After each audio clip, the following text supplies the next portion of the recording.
हर करिया झंक है जो अरे करिया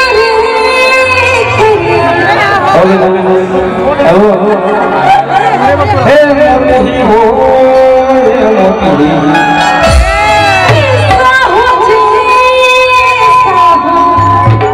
और रानी के जवानी आगे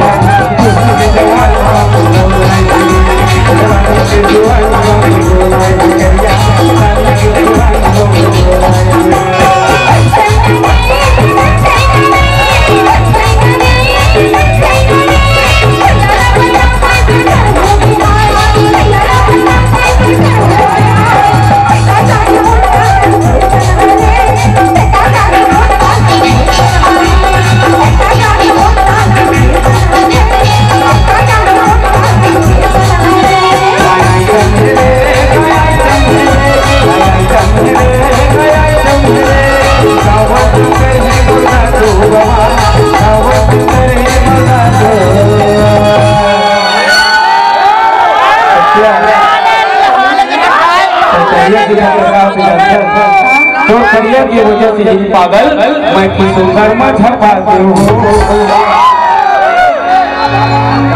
पूरी ही वजह से मोर नवा नवा बिहार होने से मोर दादा हमार गाड़ी लड़ी से और नवा नवा मैं गुरुजी बोले उस समय साइन गाड़ी लड़ी से ये पागल मोर करिया बोलती झटके गाड़ी होगा 120 से बाद में ले लिया